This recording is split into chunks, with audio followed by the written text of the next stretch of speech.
sports, 100% reflective. Sometimes it's Ravens. Sometimes it's other teams affected. Hold on tight, strap in. It's going to get hectic. Couch Rider Report, an original sports perspective.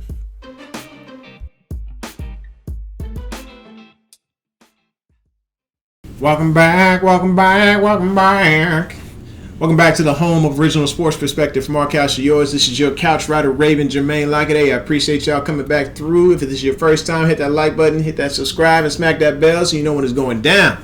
Today, this isn't all about the Ravens. Today, it is actually about the Kansas City Chiefs in a way that kind of relates back to the Ravens. Anywho, let's talk about it. Last night, there was a preseason game. We all saw it.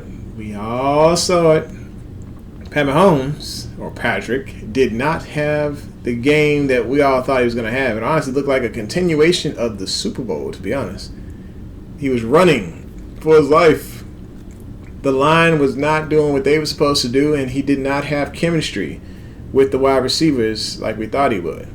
He went 10 for 18, which aren't terrible numbers. We're not going to be drafting a new quarterback for the Kansas City Chiefs, but he ended the night with an interception. He threw for 78 yards on 3 different drives, and there was a bit of running in order to move the chains by Pat Mahomes.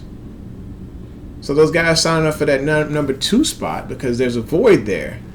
There just wasn't that much chemistry. Let's talk about these drives. That first drive, he had 3 different throws. One of them was a slant to Hardman, and the other 2 throws just showed that these guys, they were not Sammy Watkins. Hardman, Robinson, and Pringle, they're competing for that number 2 wide receiver spot, but they could not get chemistry last night. On the second drive, there was a throw by Mahomes, and it looked like Hardman or Robinson could have caught the ball, and just neither one of them did what they needed to do to bring in the catch.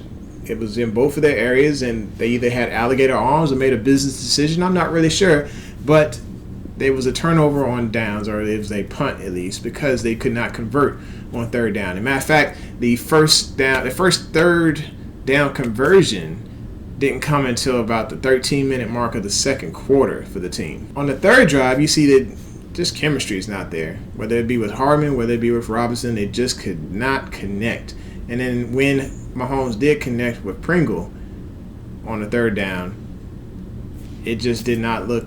It was challenged because it was so close to the sideline, and they just got to get better with that chemistry. It's going to come. Yes, I know it's preseason, but when you look at it and you look at what Baltimore has because one of their players left, there's a void in Kansas City, and I'm hoping that their loss is definitely our benefit because Sammy is one of the only healthy wide receivers, the starters anyway, that Baltimore has on the team. So we're excited to have Sammy Watkins there. And we're seeing some of the fruits of his labors already in camp because during the week they had practices combined with the Carolina Panthers. And there's some video out there that shows Sammy doing his thing against the top corner for the Carolina Panthers.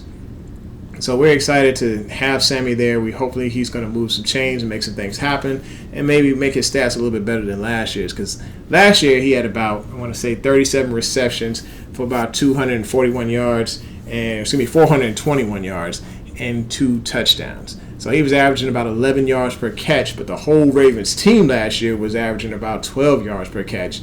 So hopefully those numbers go up with Sammy there. And we know he's going to be filling somewhat of a void left by Willie Snead here in Baltimore, but I think he's going to have a lot more production than Snead had on the inside. You know how Lamar, he actually operates so much better when it comes to his interior receivers. On the outside is where he struggles, but on the inside is where he gets down and dirty, and he loves his interior receivers.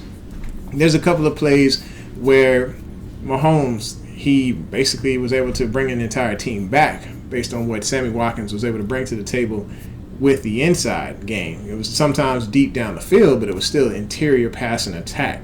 I'm hoping that Lamar can duplicate some of that production with Sammy Watkins by bringing him in those same similar type of situations deep downfield in the middle of the field, kind of just adding to what is already there when it comes to the Baltimore Ravens.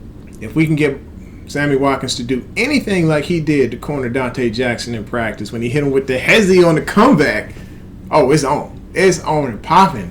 in Baltimore because that passing attack is going to look that much better. Everybody thinks that Baltimore is going to be on the struggle bus, but if they continue to have such an amazing ground game, and if they bring James Prochet and Sammy Watkins into week 1, combined with our good tight ends already, and our solid ground game, and our electric quarterback, Baltimore is going to be just fine. This is the home of Original Sports Perspective. From our couch to yours. Thanks for tuning in. Make sure you hit that like button, hit that subscribe, and smack that bell so you know what's going down. Y'all take care. Peace.